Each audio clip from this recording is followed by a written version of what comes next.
Hi, everybody. Probably I will speak in English to better understand the context of our international guests. For almost 2 years we are making webinars around topics military psychology uh, with our mostly American friends and colleagues from American Psychological Association, and not only Division 19. And we have present Carl Castro, James Martin, and probably there are more folks from this community. And usually we had lectures and some discussions in the end, and we wanna experiment a little bit with format of making open panels where we can meet internationally, we can meet Ukrainian professionals and leaders and international professionals and leaders and speak about important topics of military life, let's say. We had already one panel called Military Culture, and we wanna continue with such kind of format. It will happen like once in 2 months approximately. And today is our second panel called Psychologists and Military Leaders or Commanders. And it can be a continuation of our previous topic of military culture. And we are just trying to find the proper format also technically, so please don't beat us too heavy. If something does not work, I still getting messages that something does not work.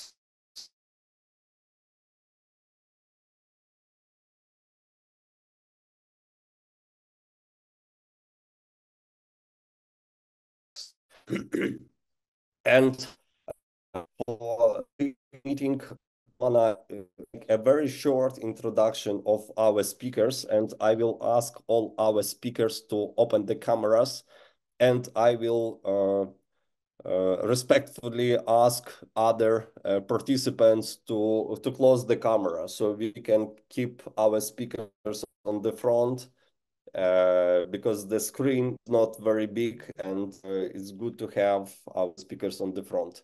So from American side, I wanna very shortly introduce our speakers, and then I will ask them to speak more about themselves. So Dan Smith, Lieutenant Colonel. Yeah. Then we have Lars Olsen. He disappeared. Lars. Hi, from Denmark. Captain, retired. And we should have First Sergeant, retired Christopher Poe. I don't see him yet.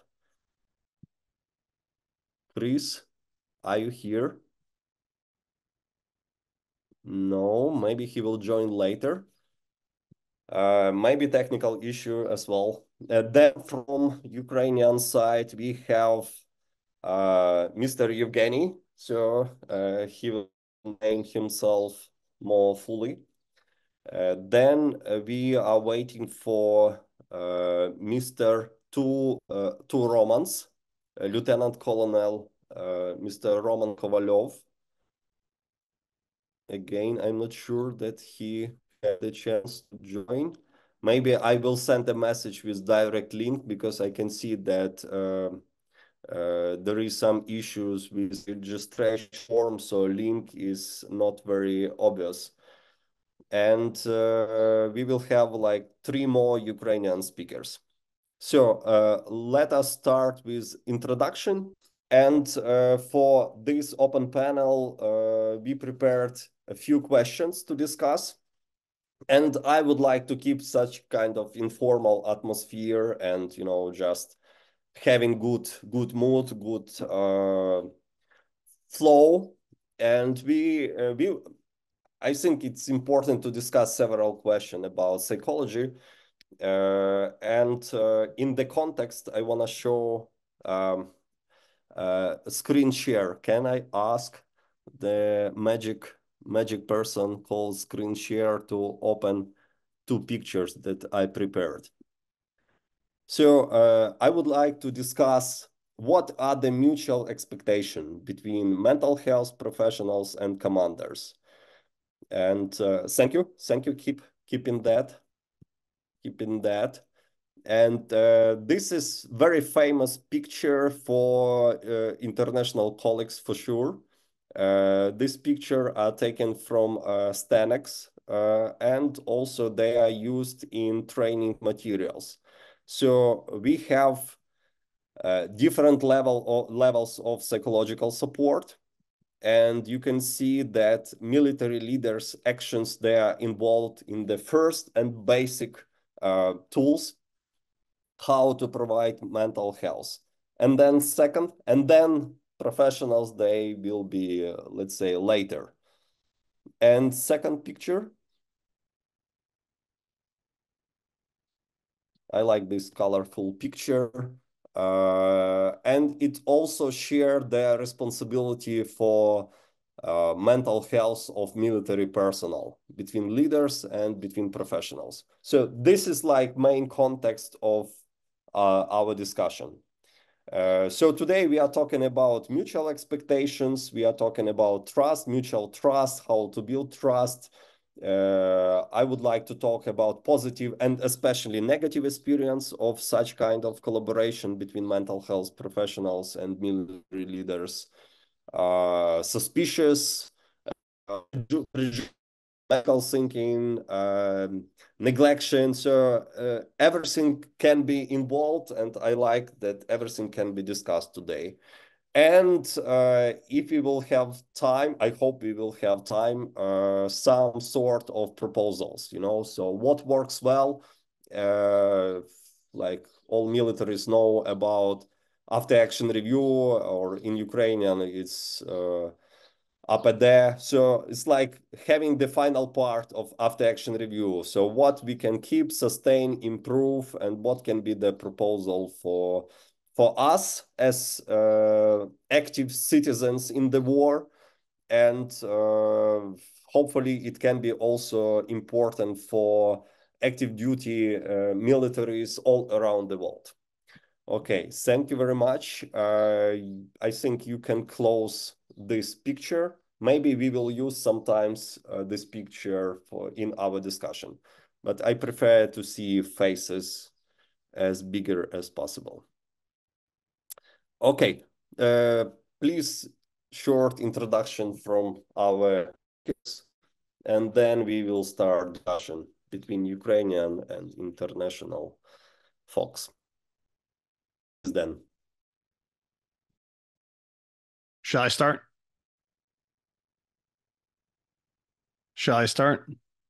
Yes, please. Okay. My name is Dan Smith. I'm a retired military officer. I served in the United States Army for 25 years. I was a combat engineer officer, and over those 25 years, I served in kind of two roles, operational leadership roles, where I led soldiers in operational units, including in Afghanistan, and in other places around the United States Army. And then also in the more institutional side of the Army, where I had the opportunity to gain an education in psychology and study elite human performance and organizational psychology and leadership, and apply that to help develop the Army and our systems, the United States Army's systems for making our organization more effective and promoting the performance of our soldiers. So I did that over 25 years in the Army. I retired in 2018 and am now a consultant in the civilian world, and I work with law enforcement and the military and corporate America.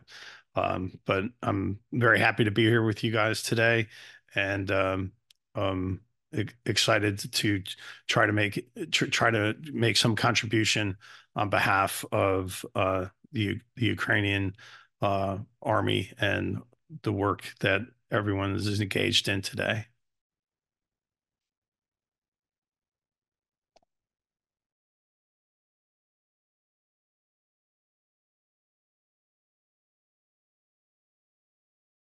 You have to unmute yourself, Lars.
Thank you very much. Thank you very much. I'm checking if Chris joined. I don't see him. Please, Ukrainian speakers, just short introduction about yourself. Don't disclosure any classified information about places, etc., but some short introduction. Evgeny, please.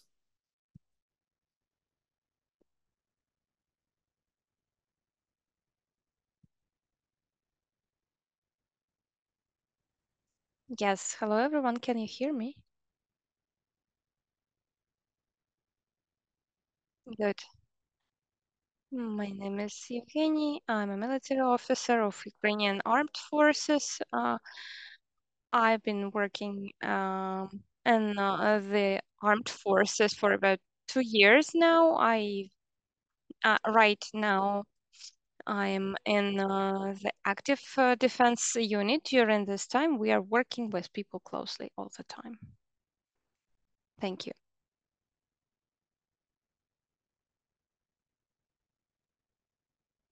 Great. Babarch, can you open the mic and short introduce yourself? Short.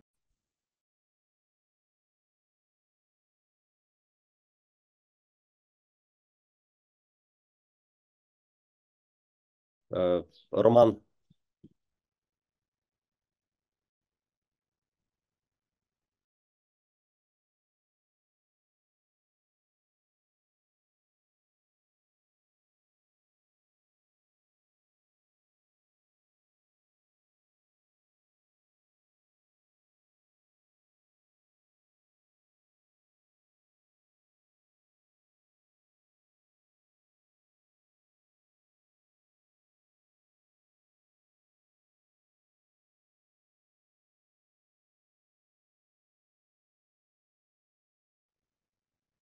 Okay, maybe some technical issues. So let us start. Don't stuck in this beginning.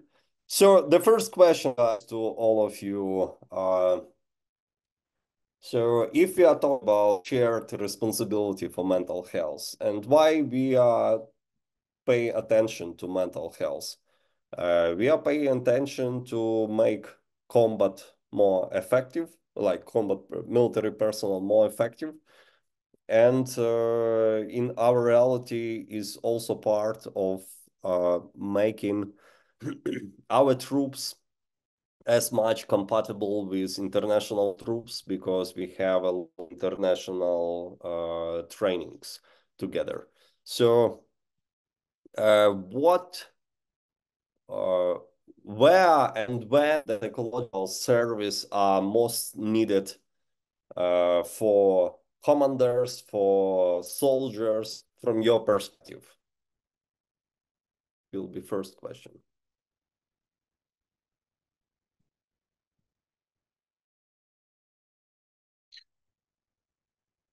Could you say it, repeat the question, please?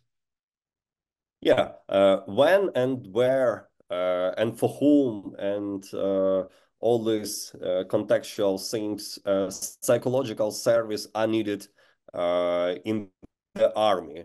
I will make a short example. Yesterday we were talking with my colleague, and he was describing the experience working in battalion when there is no psychologist at all, but the guys created so cool atmosphere, so caring atmosphere. They have a culture of respect in the battalion. They know each other. They create camaraderie. They create amazing cohesion. And when he was saying something about psychology, it sounds very awkward. Like, and he told them, I felt like I really don't need it here because you created this very basic level of safety and caring. So probably psychology is not so important if there are some other protective factors for mental health. But maybe, or I'm sure there are also moments or like stages in the military life where psychologists or other mental health professionals are needed.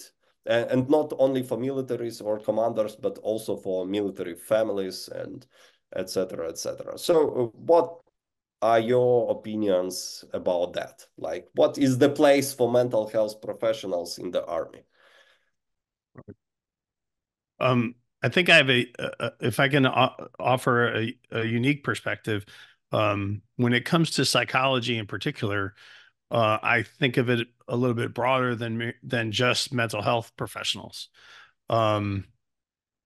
Mental health professionals play a very important role, especially at the unit level, in terms of being an advisor to the commander, and in terms of helping the commander understand how to help maintain the mental health of the command.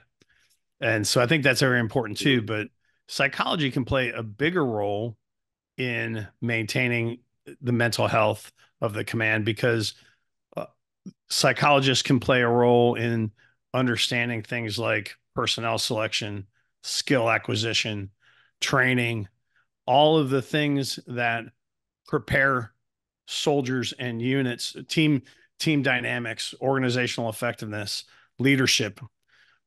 You mentioned this organization where it seemed as if they needed fewer mental health professionals because there was effective leadership and cohesion, right?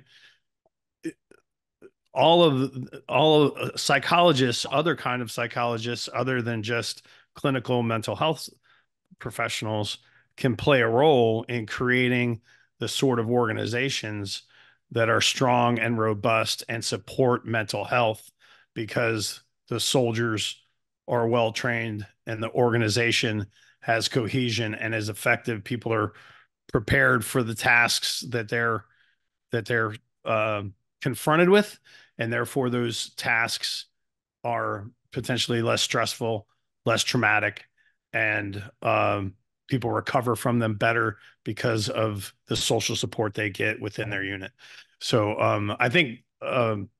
this, I think mental health and clinical psychology is very important, but I also think that the role of psychology can and should be bigger in supporting the mental health of soldiers through things like um, selection, training, team dynamics, organizational effectiveness. So some of the things that might be more organizational psychology and in industrial psychology, if I can offer that.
Great. So I hope that my Ukrainian comrades can join and also share their opinions and the experience in that. Evgeny?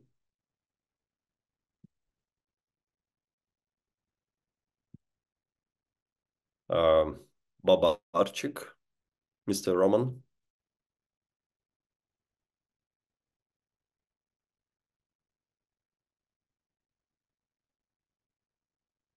Hello, everyone. Can you hear me?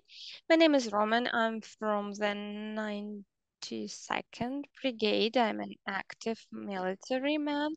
I've been participating in the combat actions for quite a long time. After being wounded, I stopped taking part in active battle action, but I was engaged in recruitment, and I was trying to do this work based on understanding what the units need, not what is written in the plans. After this work, I had to go back to the combat unit. Now I am not there. I highly value people health and human life. This subject, like cooperation of psychologists and commander, unfortunately, it's not about our army because we don't have much psychologists or good commanders in our army. Unfortunately, there are some unique people who can be really called good commanders, good chefs. There are some people who can be called psychologists, but it's rather an exclusion.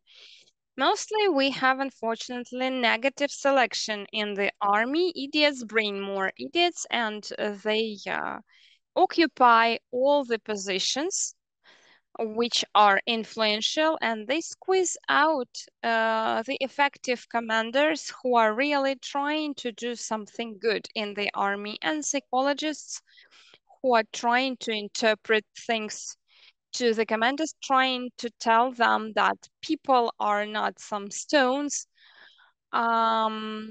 Each person is unique. You have to have a unique approach to each person. If you want them to to perform their tasks, you have to pay attention to people factor. Unfortunately, the commanders are not able to see persons in the soldiers. They see some numbers.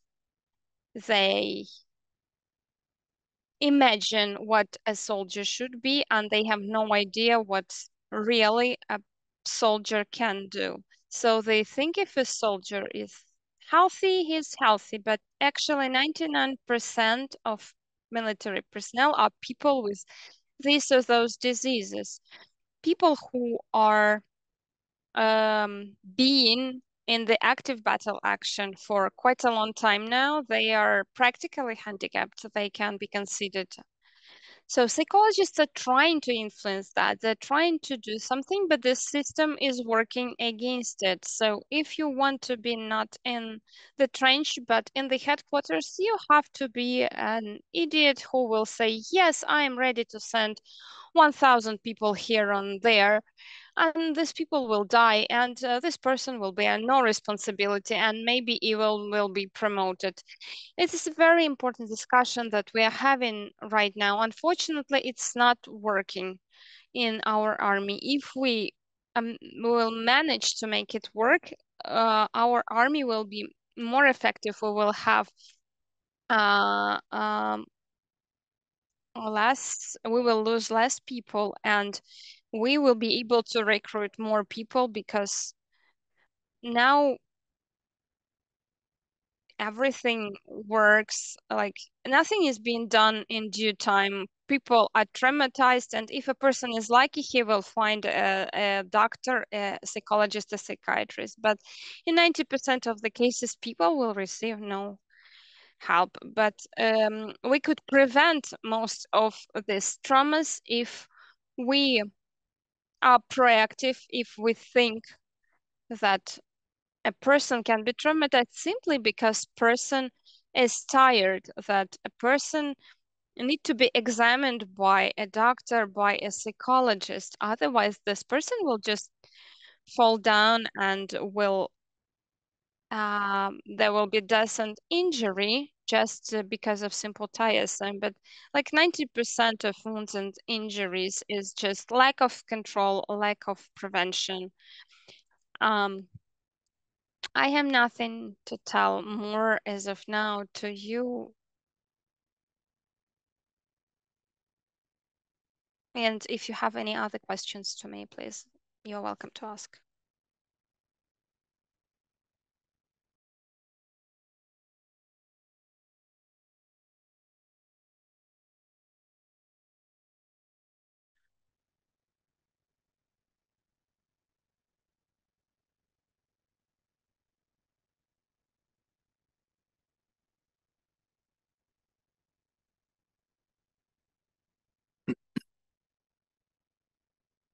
Johan, Eugen. Yes, I would like to add to what has been mentioned by the previous speaker.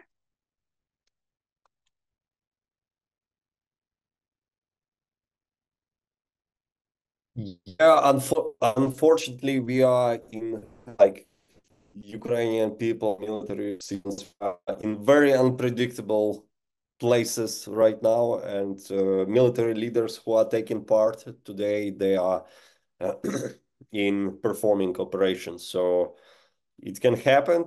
So I'm not surprised about all obstacles that we have. So don't worry. And speakers, I would like also having some kind of discussions.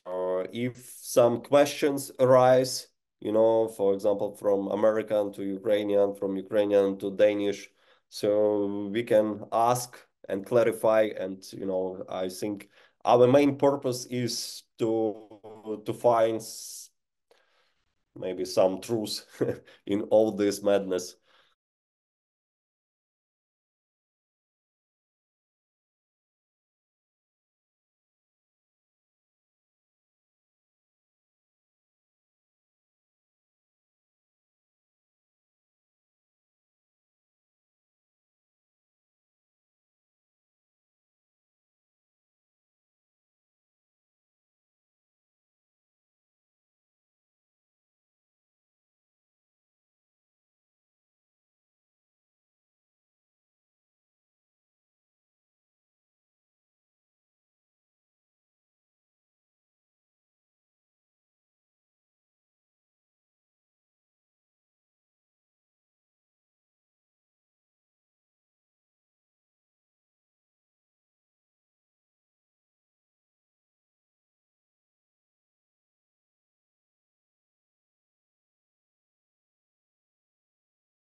Thank you, Lars, and yeah, I am waiting for Evgeny to join, and he was trying to start talking. And I think what you describe and what Mr. Babarchik, let's call what he described, and one of our, yeah, Evgeny, I just very short. Yeah, I just finished this thought. So we are talking in our reality, we are so much lacking people, and we are lacking infantry people, we are lacking all sorts of professionals. And I think this is very, very big difference that when you have enough people to provide all sorts of services, and when people are sitting in the battle positions in the trenches for months and more without possibility to be replaced, because there is no people to be replaced, and this is big. Eugene, please, I'm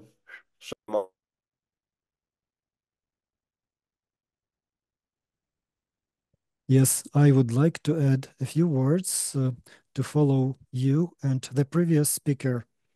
Yes, indeed, we have a big problem because people are staying on the front lines without rotations.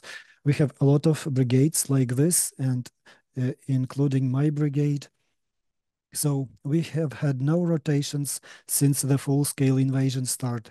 We are on active combat duty, and we have rotations only on the front lines when we change our deployment areas. We don't have enough people to ensure cohesion, to talk to people, and to get new staff members to see who has lower or higher morale, who needs more training or less training, psychologists and such people as me. So we are always on the combat tasks, and our unit leaders, platoon leaders, they are always on the edge and they fulfill the military tasks. We don't have enough time to talk to staff because we are on the combat tasks. This is one of the problems. Another big problem is that we don't have the necessary number of military psychologists or military psychotherapists who could actively and constantly talk to the personnel. Only this year, we started increasing our staff in the army with the combat stress unit who was trying to help in 2022, 2023.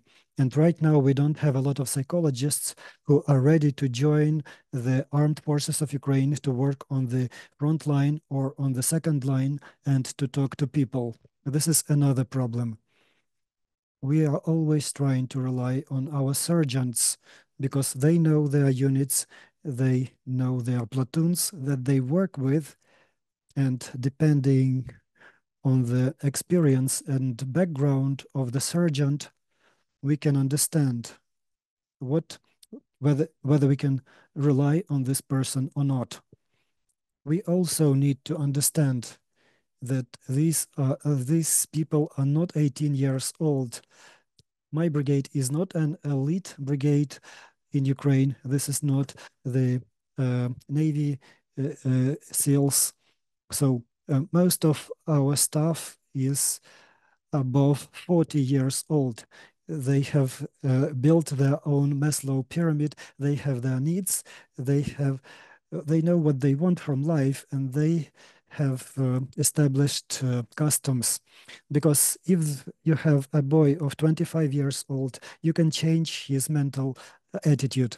But when you have a 55-year-old person going to the trenches, it's difficult to show something different to this person. You have to adapt to these people. And this is a big problem for our more armed forces because we don't have the young mobile reserve.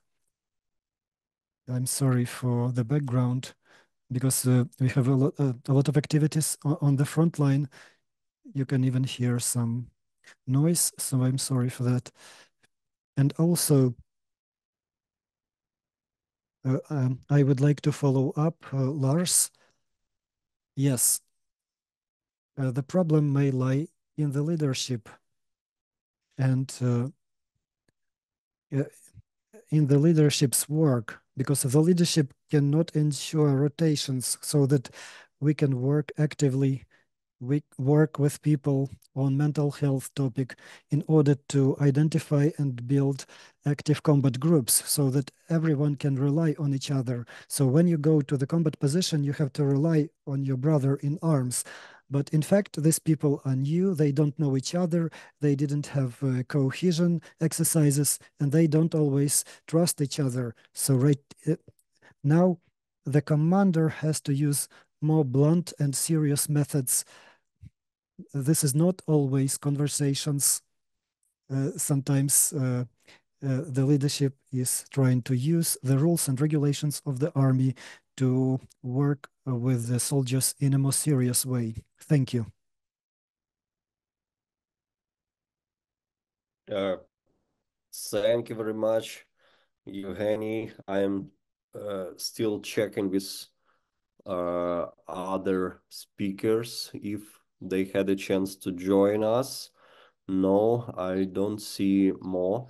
And I think it's also what like topic or like pain arise in my head when I was listening to guys that like in our we having like this war between countries, yeah, and we are fighting as a country, as a society.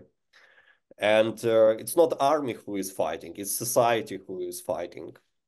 And to have enough forces, like it's shared responsibility, not only psychologists, leaders, but society level. We have the society level because society have to be actively engaged into I can see Chris into giving more people to the army, and not only like fighting people, combat people, but also professional people.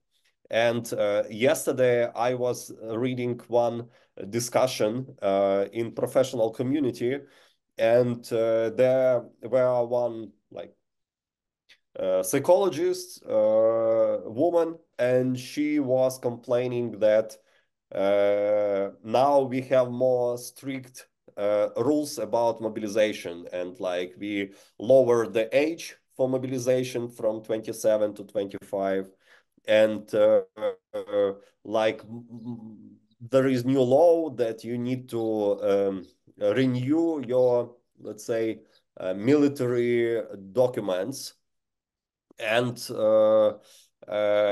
you can be checked if you are like military acceptable, and it also touch women. And there was discussion I read yesterday, like one psychologist, she was complaining a lot, like she is psychologist, she is working in one medical center, but now she can be military obliged, or how you call and it was very discussion, like me be in this situation. We have a lot of men in our institution, and it can be like we protect men from being mobilized. So it was one part. And then final part was my colleague, military psychologist man, who served since the beginning, and he was writing very long text about people, but we need you, like we need more medics, because there are a lot of medical people who are not even try to be mobilized, and there are a lot of psychologists who, of course, they are taking care about civil communities, they're working with militaries, but we need people here, because again, I show this pyramid, but we can also use the pyramid that the more people will be on the front, I mean, even professionals, yeah, like forward mental health care, and there is a whole stack forward mental health care, the less we will need people to work later, because people will get as soon possible treatment and support. And there is these principles of PIAS: proximity, immediately, expectancy, and simplicity. So the more professionals will be put their efforts here, the less we will need efforts with all long-term consequences.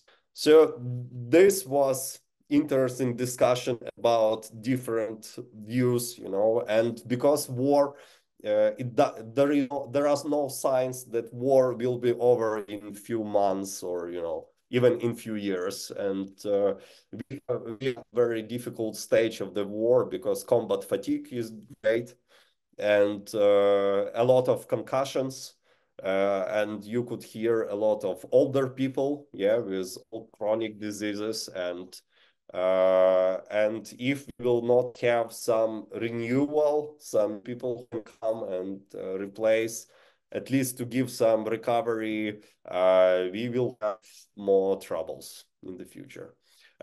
Chris, I could see that you join us.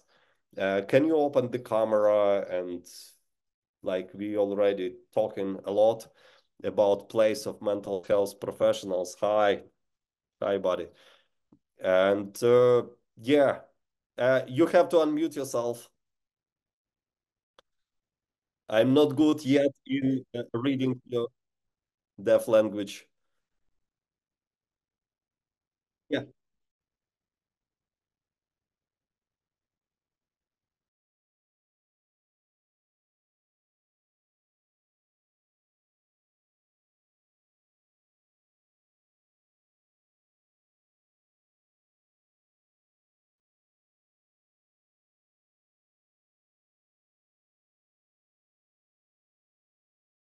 I would like to frame it more general. About clinical settings, but we also talk about shared responsibility for, let's call it, mental health, psychological readiness of personnel, and this shared responsibility between like personal commanders, mental health professionals, and now we also touch societal society level. So in this shared, and the main question, and we still are in that question, is what is the place of mental health professionals in all this? Where, when, with whom? So you can give some few, I don't know, ideas from your experience. Maybe we will mix this question with some other questions about positive, negative experience of collaboration between mental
Yeah, Chris, I hope that you are not driving, that somebody else is driving and your passengers already know this part of your life story because uh,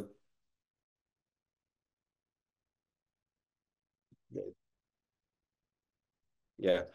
Thank you very much for sharing this experience and and I told about this, and we have often cases where, uh, people cannot be evacuated from different reasons. Yeah.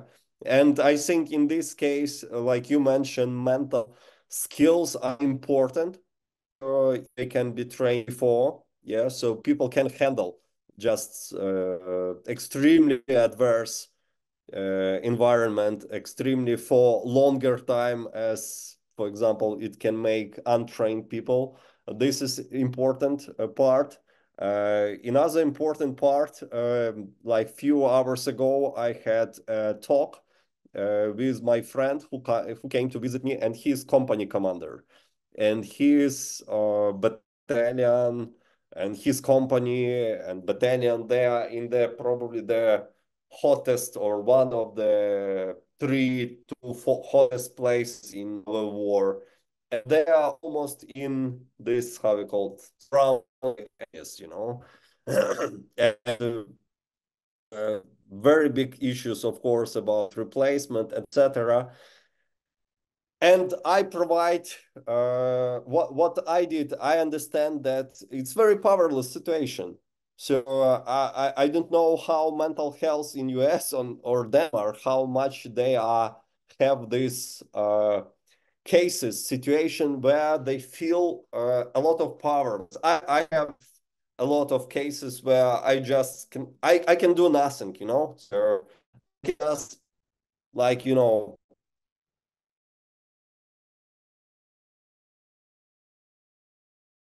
sit there, party, listen, um, just this shared powerlessness, in this shared powerlessness, and this is very, very, very often situation. And I think there are a lot of my colleagues in this panel, in this discussion, and I believe that they can share this type of experiences. And sometimes there is nothing, just to have just be together, in all this shit. Yeah. Thank you very much. Again, I remind that you can ask questions to each other, and I can see in the chat there are some intent to share some experience from my colleagues, psychologists. And I hope we will have time in the end of our talk, because main intent was to shared ideas among military leaders from different countries, and me a little bit as facilitator in all this discussion.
Yeah.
I'm dropping in the chat a link to it didn't quite work. Hold on a second.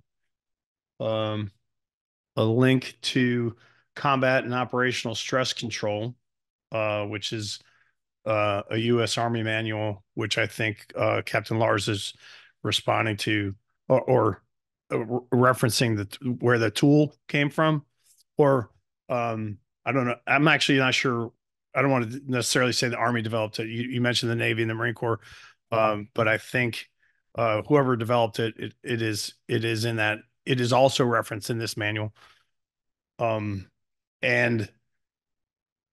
if you hadn't not had, if someone had not had the chance to be exposed to this manual or read it, it looks to me in the chat as if only part of it. No, if you click on it, it looks like it works to take you to that manual. It kind of lays out some of the things that we've learned over our many years of warfare in terms of managing both dividing combat stress into two kinds: operational stress and acute combat stress, and managing both of those. And it references some of the things Captain Lars was saying. I also wanted to mention that there was another thing that Captain Lars had said that rang true for me when he spoke about the need to and the benefits of keeping soldiers together, and especially in an environment where there's a shortage of mental health professionals.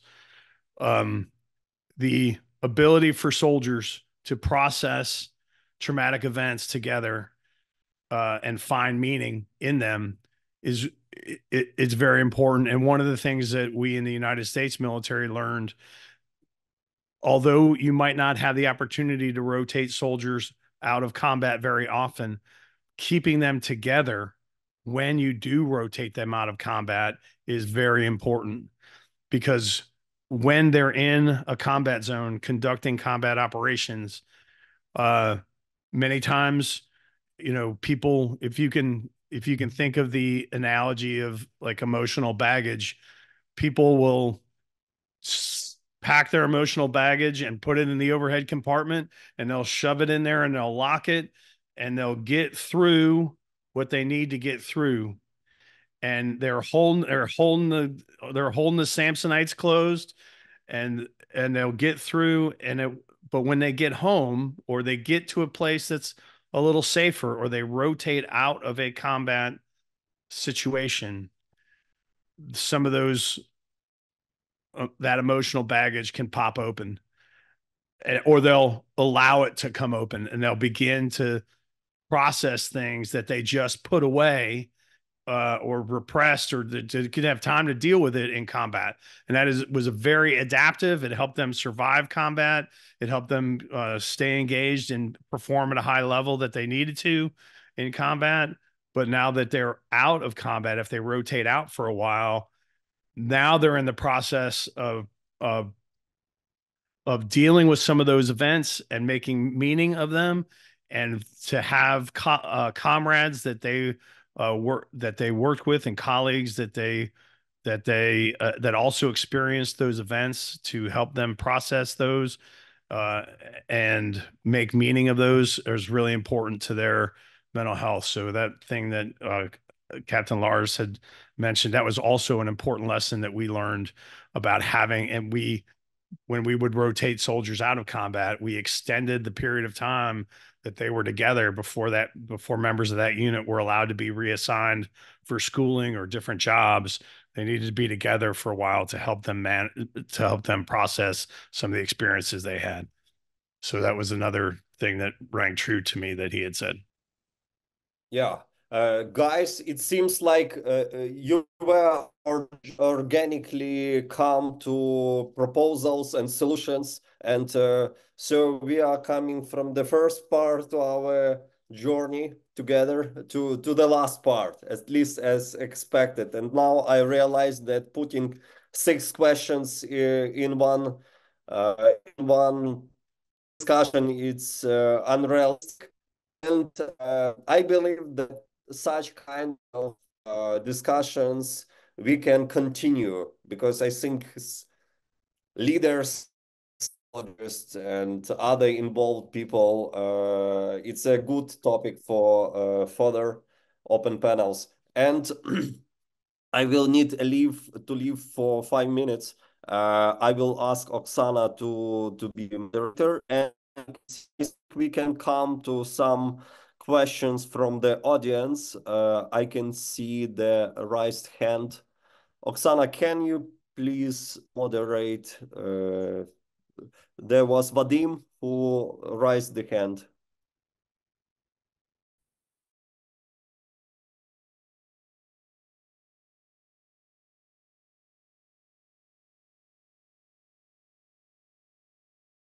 Right now? Your 5 minutes starts Oksana, right now. No, just please be in charge.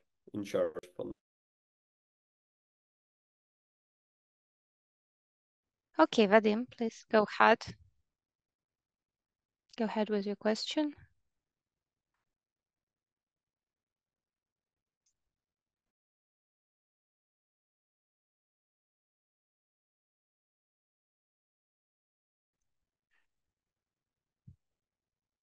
Yeah, thank you. Sorry. My name is Vadim.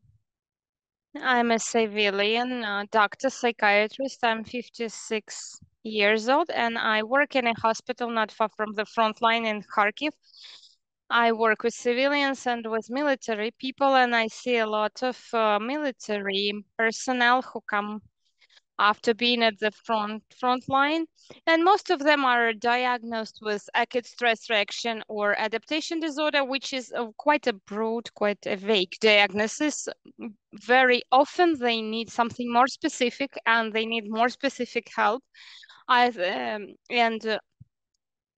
Short rotation, short vacation is not the term that allow these people to go back to functioning And I'm not even mentioning going back to front. If we're using non-pharmacological methods like CPT therapy, EMDR, other types of therapy cannot be done at the battlefield. It have to be done somewhere in the rear, and this person has to stay in the calm condition. And Kharkiv is not the city where it can be done, especially now.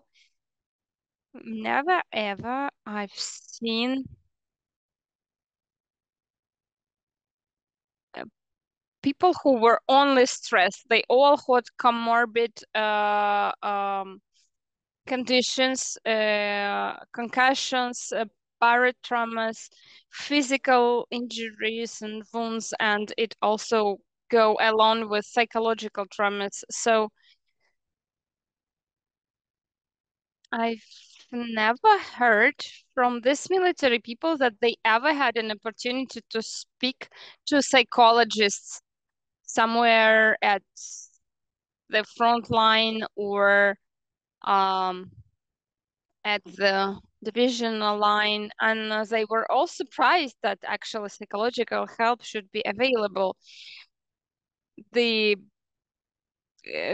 best thing they could receive was some kind of medication, which was not very effective. So the psychological support should be a chain of actions that comes from the front line to the rear. So if they have acute stress reaction, it's 3 days, and in a month this person will have PTSD. And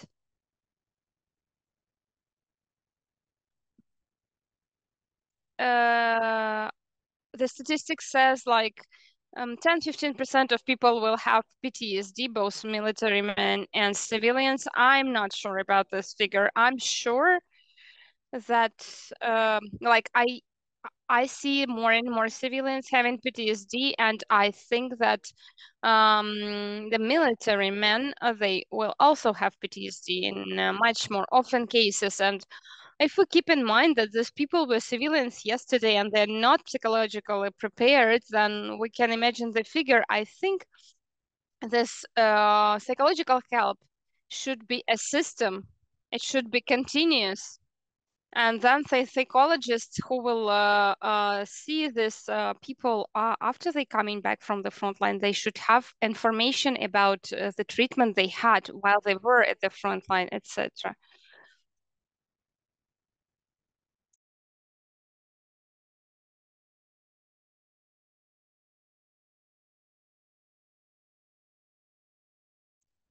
Rodion, please.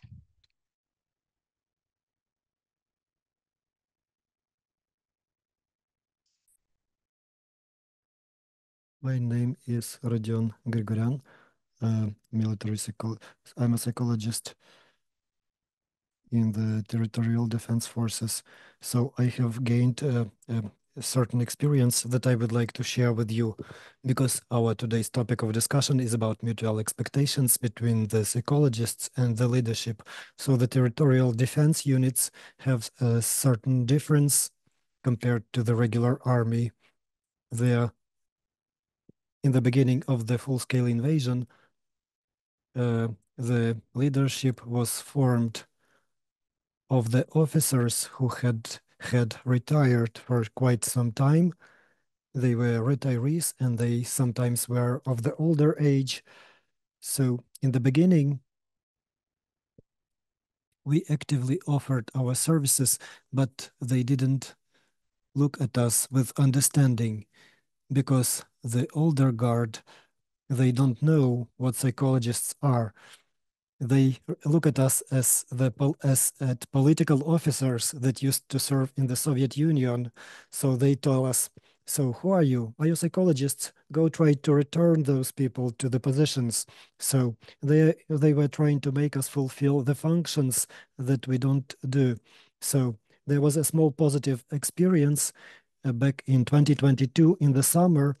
We started trainings for instructors, for trainings for trainers on first psychological aid.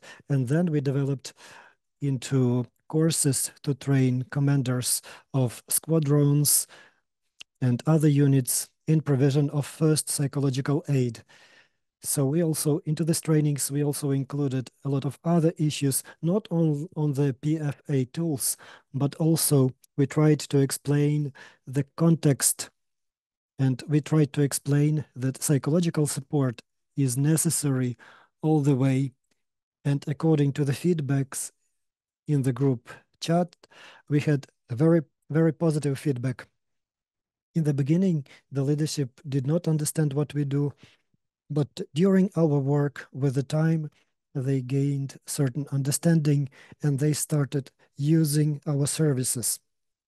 Also, I had experience of working in the combat area in the 72nd Center of Moral Support of the Territorial Defense Forces. So at first, the leadership did not understand us, but when we started working in the units, when we stabilized their mental health situation, we reduced their level of stress, we conducted certain psychoeducation. So people were wondering why their leadership were not talking to them in that way before. Also, we had good experience of involvement of civilian psychologists through non-government organizations, through memoranda. So at first, people were surprised to see them. What are you doing here? This is the active combat zone. But later, the military were opening up to them because they see that the psychologist is not a part of the system.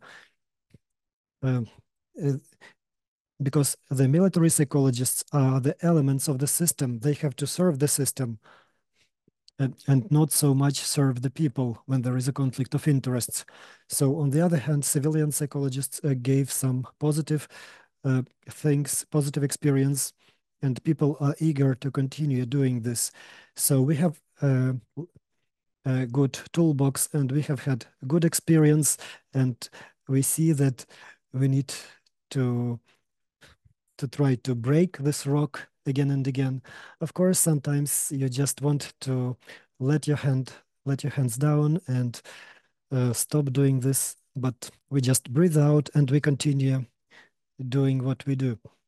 And if I may, I'm also a moderator of the Military Psychologists Division of the National Association. So I'm inviting all the psychologists to join our association. This is a very powerful community.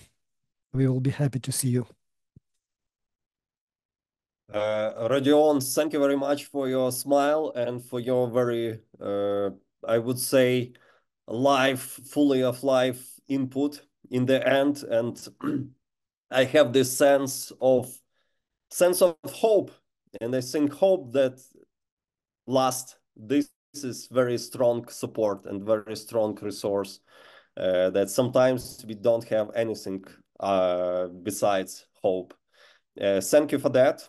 And I strongly recommend join Division of Military Psychology that Rodion mentioned about, and please keep us united because this is what we are doing for each other, how to support our network, how to be together in all this chaos and disaster and sufferings.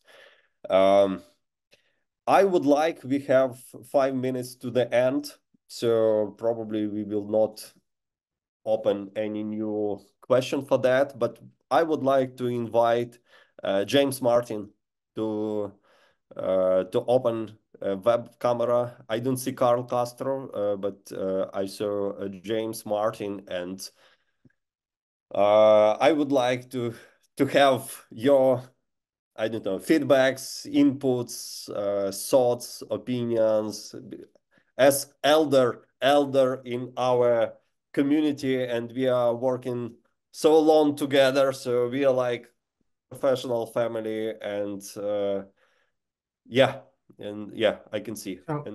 And General Ronda Cordon. So I would like to have wrapping out. Can you hear me? Yeah. Am I on the audio now?